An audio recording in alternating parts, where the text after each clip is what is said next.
রাজশাহী থেকে নওগাঁ হয়ে বগুড়া দীর্ঘ মহাসড়ক আজ পরিণত হয়েছিল জনসমুদ্রে। বিএনপির ভারপ্রাপ্ত চেয়ারম্যান তারেক রহমানের উত্তরবঙ্গ সফরকে কেন্দ্র করে সাধারণ মানুষের মধ্যে দেখা গেছে অভূতপূর্ব উচ্ছ্বাস। কেবল দলীয় নেতাকর্মীরাই নন, রাস্তার দুপাশে ঘন্টার পর ঘন্টা অপেক্ষা করেছেন লাখো সাধারণ মানুষ। রাজশাহী, নওগাঁ এবং বগুড়ার জনসভা এবং যাত্রাপথের বিস্তারিত নিয়ে দেখুন আমাদের আজকের বিশেষ প্রতিবেদন। তার আমাদের নেতা এসে উপস্থিত হয়েছে, আমরা সবাই করতালি দিতে। সংগ্রামী সমাবেশ আজকের অনুষ্ঠানের প্রধান অতিথি জনাব তারেক রহমান। সকলে করতালি দিয়ে অভিবাদন জানান আমাদের নেতাকে। সংগ্রামী সমাবেশ, শহীদ জিয়া ধান বুনেছে, খালেদা জিয়া ছিল মাঠে, উৎপাদনের অধিক ফসল বিক্রি হবে হাটে। তারেক রহমানের স্বপ্ন দেখায় বাঁচার পেলাম মানে কালের লাঙ্গল চালায় কৃষক। শুরুটা হয়েছিল পদ্মাপাড়ের শহর রাজশাহী থেকে। সেখানে বিশাল জনসমাবেশে দিক নির্দেশনামূলক বক্তব্য রাখেন বিএনপির নেতা তারেক রহমান। তবে সবার আনুষ্ঠানিকতা শেষ হলেও আসল চমক অপেক্ষা করছিল রাজপথে। রাজশাহী থেকে যখন তার গাড়িবহর নওগাঁর উদ্দেশ্যে রওনা দেয়, তখন মনে হচ্ছিল পুরো শহর যেন উঠে এসেছে রাস্তায়। তারেক রহমান, তারেক। গন্তব্য নওগাঁ, কিন্তু মহাসড়কের দুপাশের দৃশ্য বলে দিচ্ছিল এটি কোনো সাধারণ রাজনৈতিক সফর নয়। মাইলের পর মাইল জুড়ে মানুষের ঢল, রোদের তাপ উপেক্ষা করে ধুলাবালি মেখে রাস্তার দুপাশে দাঁড়িয়েছিলেন হাজারো মানুষ। উদ্দেশ্য একটাই, প্রিয় নেতাকে এক নজর দেখা। গাড়িবহরের গতি ছিল মন্থর, কারণ জনতার ভিড় ঠেলে এগিয়ে যাওয়া ছিল বড় চ্যালেঞ্জ। নওগাঁয় পৌঁছেও একই চিত্র। সেখানে সংক্ষিপ্ত যাত্রা বিরতি ও বক্তব্যে তিনি উজ্জীবিত করেন নেতাকর্মীদের। তবে দলীয় কর্মীদের স্লোগানের চেয়েও বেশি চোখে পড়ার মতো ছিল সাধারণ ছোটখাটো খেটে খাওয়া সাধারণ মানুষের উপস্থিতি। সবাই মিলে তালি দিয়ে উন্নয়নে। নওগাঁ থেকে বগুড়ার পথ, এই অংশটি যেন হয়ে উঠল আজকের দিনের সেরা চিত্র। কোনো রাজনৈতিক ব্যানার নেই, নেই কোনো বাধ্যবাধকতা, তবুও লাখো মানুষ। রাস্তার দুপাশে তিল ধারণের ঠাঁই নেই।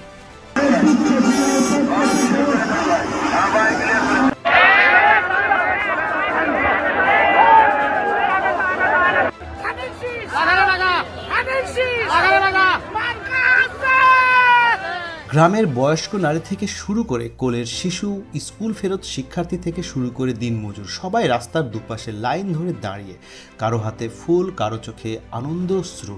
এই ভিড় প্রমাণ করে রাজনীতির ঊর্ধ্বে সাধারণ মানুষের আবেগের জায়গাটি কোথায়। তারেক রহমানকে স্বাগত জানাতে বগুড়ার প্রবেশপথ পর্যন্ত তৈরি হয়েছিল মানুষের দীর্ঘ এক প্রাচীর।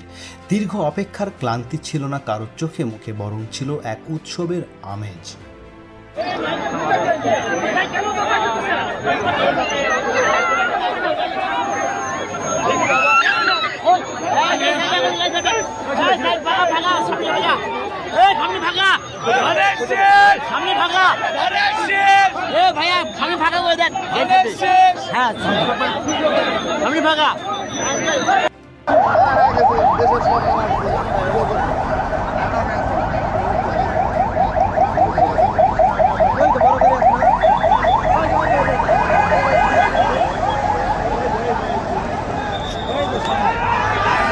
ধানের শেষ।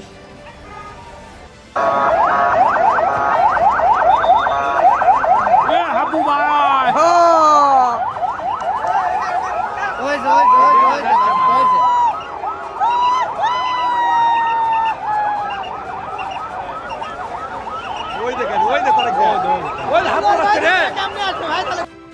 অবশেষে রাত্রি নাগাদ গাড়িবহর পৌঁছায় বিএনপির ঘাঁটি হিসেবে পরিচিত বগুড়ায়।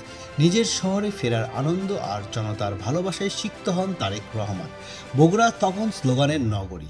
সেখানে লাখো মানুষের উপস্থিতিতে তিনি দেন চূড়ান্ত ভাষণ। আজকে ওনার জায়গায় আপনাদের সামনে এসে আমি দাঁড়িয়েছি। এখন আপনাদের সন্তান হিসেবে আমি এই কথা বলবো নাকি প্রার্থী হিসেবে বলবো, সেটাও একটা মুশকিলের ব্যাপার। তাহলে এলাকার সন্তান হিসেবে বা ভাই হিসেবে, যে হিসেবেই বলি না কেন, এখানে অনেকে অনেকগুলা দাবি দিয়ে গেছে। আপনারা সুযোগ দিন, ইনশাল্লাহ যতটুকু সম্ভব আল্লাহর রহমতে সরকার গঠন করলে 12 তারিখে যতটুকু সম্ভব সে ব্যাপারে আমার মনে হয় না কারো চিন্তা করার প্রয়োজন আছে। আমরা তবে আজকে 2001 থেকে 6 পর্যন্ত আমার যে অবস্থানটি ছিল, আজকে কিন্তু আমার অবস্থানটা, যেহেতু আপনারা ঘরের মানুষ, আপনাদের সাথে আমি একটি কথা শেয়ার করতে চাই। 2001 থেকে 2006 আমার একটি অবস্থান ছিল, আজকে আমার অবস্থানটি ভিন্ন। 1 থেকে 6 পর্যন্ত আমি বগুড়াকে যেভাবে দেখতাম, সামনের দিনে ইনশাল্লাহ অবশ্যই সেভাবে দেখব।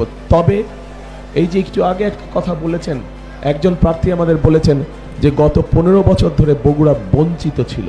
একটি কথা একজন বলেছেন।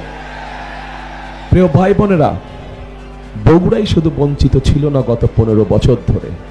গত 15 বছর বগুড়া তো বঞ্চিত ছিলই, বলা যায় সমগ্র বাংলা। রাজশাহী থেকে বগুড়া এই দীর্ঘ পথে সাধারণ মানুষের যে স্বতঃস্ফূর্ত অংশগ্রহণ দেখা গেল তা সাম্প্রতিক সময়ে বিরল।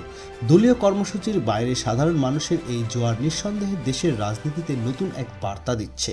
লাখো মানুষের ভালোবাসায় সিক্ত হয়ে শেষ হলো তারেক রহমানের সারাদিনব্যাপী এই সফর।